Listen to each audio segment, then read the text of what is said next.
the Lakers shouldn't sign Kyrie Irving. I'm Tony. Welcome back to Streetball Strategies. I was always in my head, pop been known for. In the end, you looking like your decisions, what you gotta show for. I done fell back on the things I should've done. My fault, I held back, I failed that.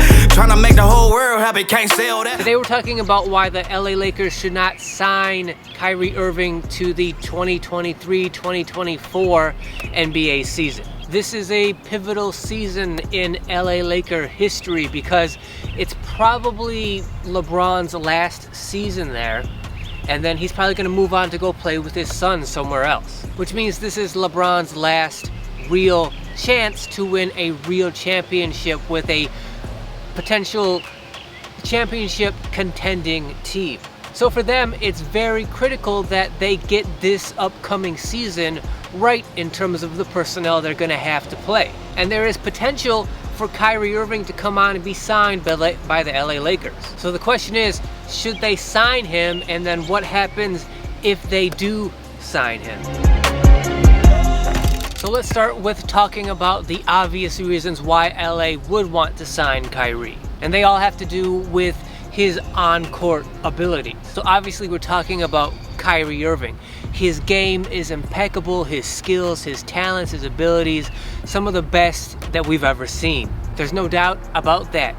Maybe even more importantly than that, though, is the fact that him and LeBron already have experience playing together. They have chemistry, they have a rapport, and they've obviously won a championship together. So for those two reasons, it would make sense for the LA Lakers to sign Kyrie. They should want him to be on his team because of those reasons. But I foresee three major reasons why they should pass on him. Don't sign him for this upcoming season, for LeBron's foreseeably last season in LA. Now the first two reasons are kind of meh. I'll admit that. They're not that great of reasons. But the third and final reason that I'm gonna cite is the most important reason why I think they shouldn't sign him. The first reason I think they should not sign Kyrie is because of injuries. So you bring Kyrie in, right? Now you have a big three in LA.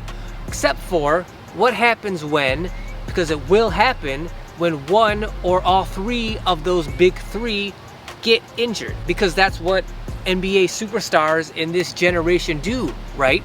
They get injured. They miss significant amounts of time throughout the season. So you pretty much blow up your team, your roster, to bring Kyrie in, only to have one or all three of them miss significant time. What's the point of having a big three if that big three is not going to be able to play together all that often? Yes, LeBron and Kyrie have history, they have rapport, but they don't have it with AD, and if they can't play enough games together, have enough time together on the floor to prepare for a playoff run, when they get to the playoffs, it's very unlikely that they're going to be able to build great team chemistry together once they get in the playoffs, if they are even healthy in the playoffs. The second reason I think they should not sign Kyrie Irving is because Kyrie Irving is a coaching staff killer.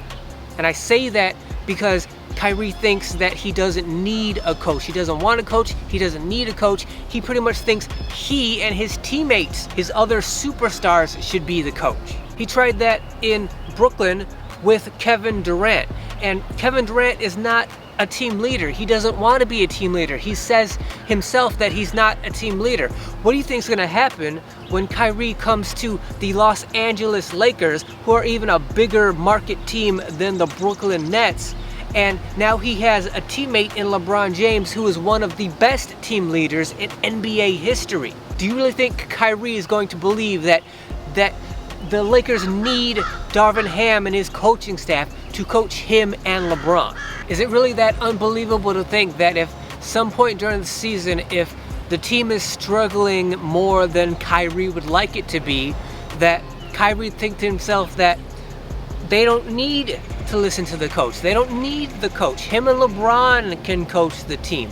Why listen to Darvin Ham and his coaching staff when he and LeBron can just take over the coaching duties? They know what's best for the team. Why not they coach the team? And let's say that's true. Let's say LeBron and Kyrie don't need a coaching staff. They don't need to be coached.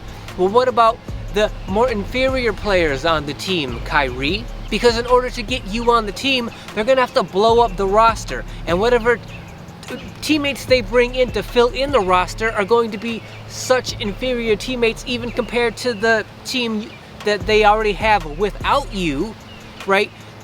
They're gonna need coaches. Those inferior players, they need actual coaches, actual coaching. Not by you and LeBron, by an actual coaching staff. Because they're not as good as you, Kyrie. They actually need and want to be coached. If the team starts to struggle throughout the season and Kyrie gets unhappy and unsatisfied again, like happens with most teams that he plays on, when he goes, well, I'll just coach the team, start pushing back against the current coaching staff, how do you think that's gonna work out for a top-heavy Lakers team with inferior bench that needs to be coached, and now you have Kyrie going, don't listen to the coaching staff, let me and LeBron coach you? That could be detrimental to a 2024 Lakers team that made the Western Conference Finals in 2023. And my biggest problem with why the LA Lakers should not sign Kyrie Irving to the 2024 season is the fact that they are going to have to destroy their current roster to bring Kyrie Irving in. In order to afford him, they're going to have to get rid of Austin Reeves and Hachimura and probably other players, probably whatever draft picks they have left just to bring in Kyrie Irving. And then because they have to fill out their rosters with all the players that they're going to have to get rid of, they're not going to have any money left, so whatever players they bring in to fill in the roster are going to be bottom of the barrel players that they don't really want. It's just like players that they can afford to bring in to fill in the roster. Last season, Rob Pelinka, the Lakers GM, right, he got rid of Patrick Beverley and Russell Westbrook and was able to bring in great role players to surround LeBron and AD with to create great team chemistry. And now you're going to ask Rob Pelinka to do that all over again just to bring in Kyrie Irving, make the team top heavy, that those three top heavy players are going to get injured at some point, and now you have a team full of bottom of the barrel NBA players that you don't want, but you have to have them to fill in your roster, and now they're going to have to come in off the bench to fill in for these injured players. And now even if you can cultivate team chemistry with them, it's not going to matter all that much because they're just going to be inferior players, not just compared to the team that they currently have right now, but to whatever NBA team they're playing against. Because if the top heavy players, the big three, are injured and you got to bring in these inferior players off the bench, they're going to be so inferior to any other team that they're playing. That's going to bode so terribly poorly for the LA Lakers next season. And even if the big three do stay relatively healthy, you're talking about a 39-year-old LeBron James in season 21. Even if he is relatively healthy, how many minutes, how many games do you actually expect him to be able to play? So whatever time he misses, whatever players are going to have to come in from off the bench, they're going to be such low-tier NBA players because that's all the Lakers can afford. How successful do you think the Lakers are going to be with a bench, a roster like that, because they just had to bring in Kyrie Irving? So what do I think the Lakers should do instead of signing Kyrie? Well, let me put it to you like this. In Darvin Ham, I trust. Darvin Ham is from Saginaw, Michigan, like me. Now, I'm not from Sagnasty, but I have played some ball there, and let me tell you, they are about that life over there. More importantly, Darvin Ham was on the bench for my beloved 04 championship Detroit Pistons. Two of the staples for that Pistons team were defense and not having a superstar. The closest thing we had to a superstar was Ben Wallace, and he was known for his defense and his rebounding. And while Darvin Ham rode the bench for most of that season, Darvin Ham was also able to study under Larry Brown. He was able to study how to play the game the right way, how to build a team around team chemistry and have that team chemistry revolve around being the best defensive team you can be. It's not a coincidence that last season in Darvin Ham's first season as a head coach and with the Los Angeles Lakers that the Lakers were the best defensive team in the league. And that is with having that mid-season change of getting rid of Pat Beverly and Russell Westbrook and bringing in Hachimura and Austin Reeves and kind of rebuilding the roster in the middle of the season. The best part about that was Rob Pelinka got perfect role players for LeBron and AD in order to create that team chemistry, in order to play that great defense. And now if you give Darvin Ham this whole offseason, the preseason, in order to prepare for the 2024 season, keeping the roster pretty much the same way it is right now, I believe Darvin Ham can help the Lakers to be at least as successful as they were last season, given that the health of the team remains, as good as it was last season. As long as Rob Pelinka this offseason brings in and gives Darvin Ham what he wants, what he needs in order to keep building that team chemistry, I believe the Lakers can go deep again into the playoff season in 2024. But if you bring in Kyrie, completely blow up the roster, have Rob Pelinka scrambling to find the best bottom of the barrel, NBA players that the team is left to be able to afford once you pay Kyrie, only to have one, if not two, if not all three of the big three get injured throughout the season, and then have to depend on those super inferior, bottom of the barrel NBA players that you brought in to fill in the roster. There's no coach in the NBA that could take that team deep into the playoffs. Rob Pelinka should listen to Darvin Ham.